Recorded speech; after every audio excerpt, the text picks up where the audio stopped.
एक ऐसा पानी जिसे पीने वाला हमेशा के लिए अमर हो जाता है। वो चश्मा जिसकी तलाश हर ज़माने के हुक्मरानों, सयाहों और जहाज़रानों ने की। आखिर वो चश्मा कहाँ है और उस पानी को तारीख़ के किस हस्ती ने पिया था?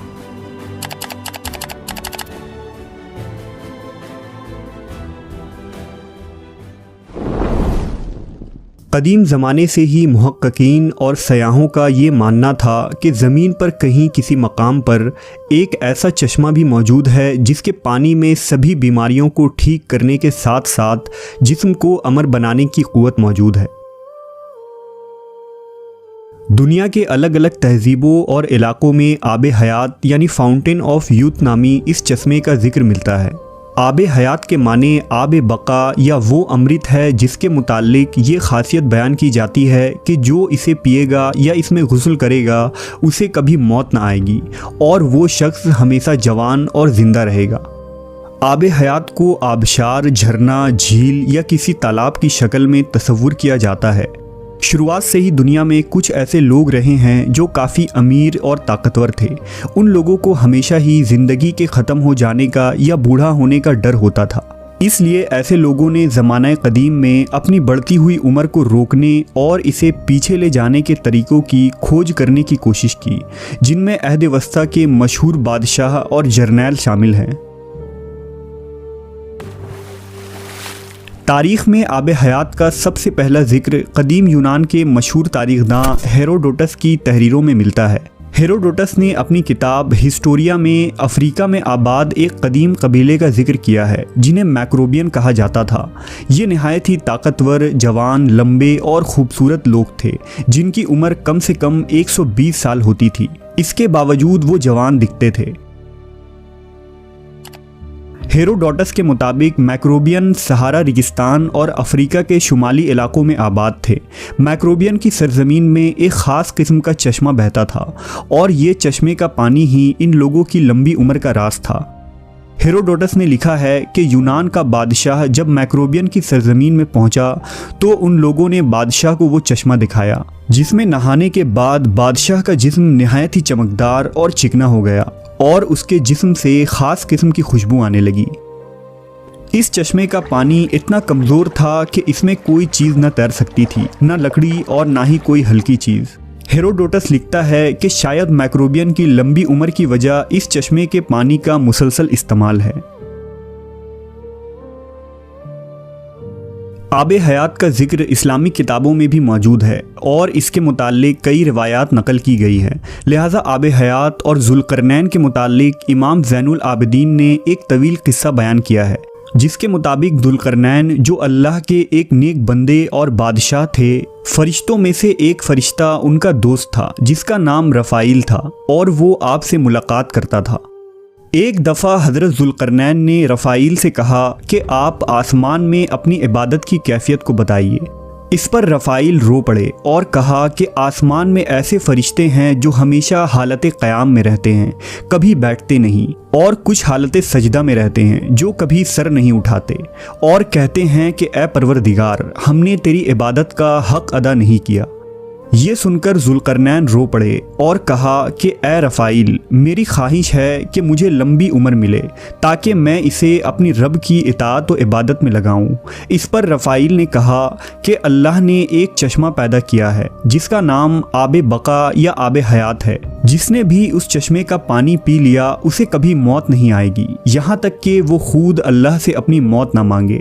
ज़ुल्करनैन ने पूछा, क्या आप उस जगह को जानते हैं? उसने कहा, नहीं, लेकिन वो चश्मा ऐसी तारीक अंधेरी वादी में है जिस पर से कभी किसी इंसान और जिन का गुजर नहीं हुआ है। चुनांचा ज़ुल्करनैन ने तमाम सालेहीन और उलमा को अपने दरबार में जमा किया और उनसे आब हयात के मुताल्लिक दरियाफ़्त किया।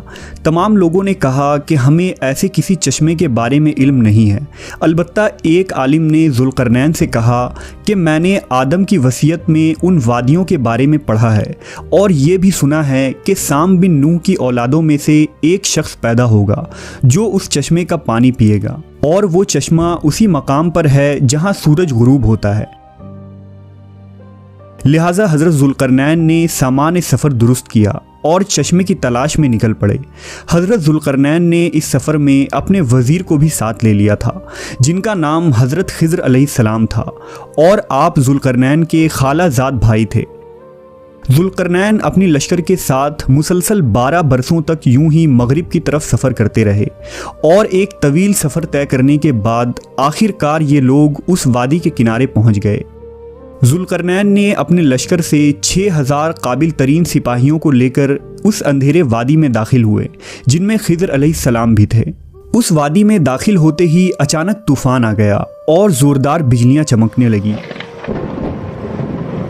ज़ुल्क़रनैन का लश्कर बिखर गया और कुछ देर बाद जब तूफ़ान थमा तो हज़रत ज़ुल्क़रनैन दाहिनी तरफ जा पहुँचे, जबकि ख़िज़्र अलैहिस्सलाम बाएं जानिब चले गए।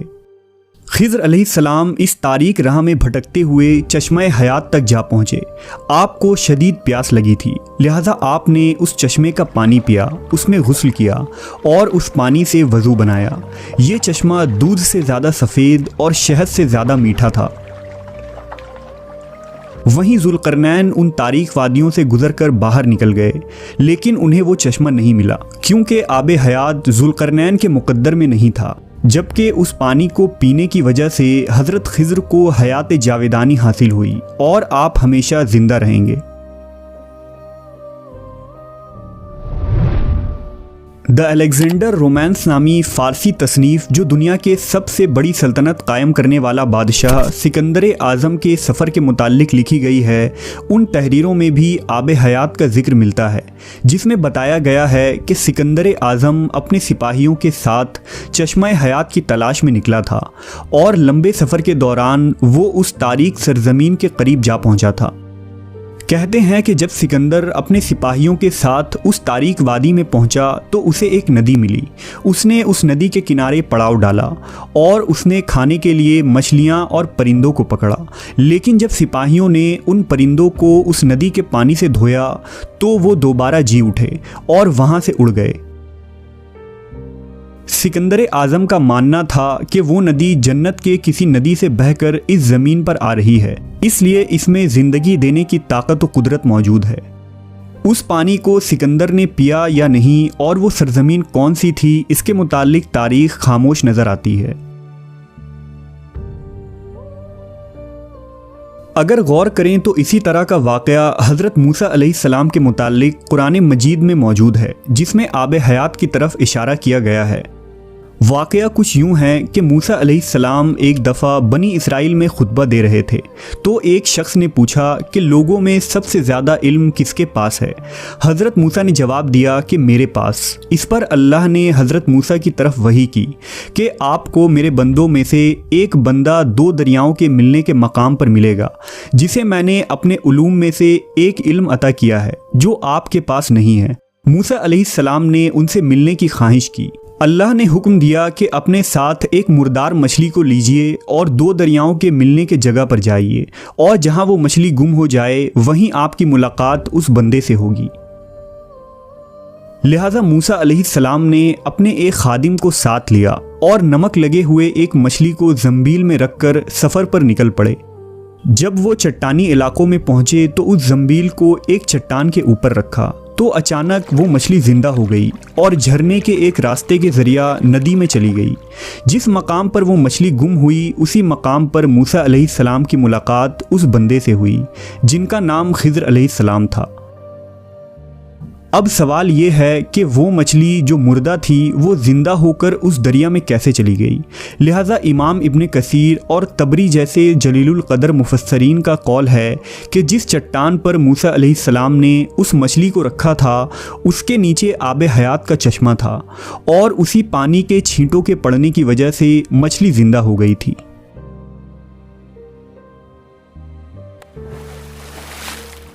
इसी तरह एक लातीनी सयाह जॉन मेंडेविल की किताब the travels of sir John Mandeville में भी चश्मा हयात का जिक्र मिलता है, जिसके मुताबिक हिंदुस्तान के जुनूबी इलाकों में मौजूद कोलाम यानी मालाबार जजीरों में एक पहाड़ी सिलसिला है और उसी मकाम पर आब हयात का वो चश्मा मौजूद है। अपनी तसनीफ़ में जॉन मेंडेविल ने लिखा है कि सफ़र के दौरान जब वो कोलाम के इलाकों में पहुँचे तो वहाँ उन्हें एक ऐसा कुआं मिला था जिसमें मुख्तलिफ़ मसालों की खुशबू आती थी और ये खुशबू हर घंटे बदल जाती थी। मकामी लोगों के मुताबिक इस कुएं के पानी से बीमारियाँ ठीक होती थीं और इसका पानी पीते रहने से इंसान बहुत लंबे वक्त तक जवान बना रहता था, जिसे वेल ऑफ यूथ कहा जाता था। 11वीं सदी में आबे हयात की कहानियाँ फिर से तब मशहूर हुई जब साल 1165 ईस्वी में प्रेस्टन जॉन ने बाज़नतीनी बादशाह को एक ख़त लिखा जिसमें उन्होंने अफ्रीका के एक इलाके का जिक्र किया था। उनके मुताबिक इथोपिया के करीब एक वाटर ऑफ फाउंटेन यानी चश्मा था जिसके पानी में ये खासियत थी कि उसमें नहाने वाले शख्स की उम्र 30 की हो जाती थी, ख्वाह वो कितना ही बूढ़ा क्यों ना हो। चश्मा हयात का जिक्र इंजील के किताब यूहन्ना में भी मिलता है। यूहन्ना के मुताबिक फिर उसने मुझे बल्लौर की तरह चमकता हुआ आबे हयात का एक दरिया दिखाया जो खुदा के तख्त से निकलकर उस शहर के दरमियान में बहता था और उस दरिया के पार जिंदगी का दरख्त था। किताब यूहन्ना के मुताबिक जो शख्स भी आबे हयात के उस चश्मे में दाखिल होगा उसके जिस्म में मौजूद हर तकलीफ़ और हर ज़ख्म ठीक हो जाएगा। जबकि एक नज़रिया ये है कि आबे हयात ज़ेर ज़मीन यानी अंडरग्राउंड दुनिया में मौजूद है। कई सयाहों ने ज़ेर ज़मीन दुनिया को खोजने के दावे भी किए हैं, लिहाजा मुमकिन है कि आबे हयात ज़मीन के अंदर किसी मकाम पर मौजूद हो और ता क़यामत उसे इंसानी नज़रों से छुपा दिया गया हो।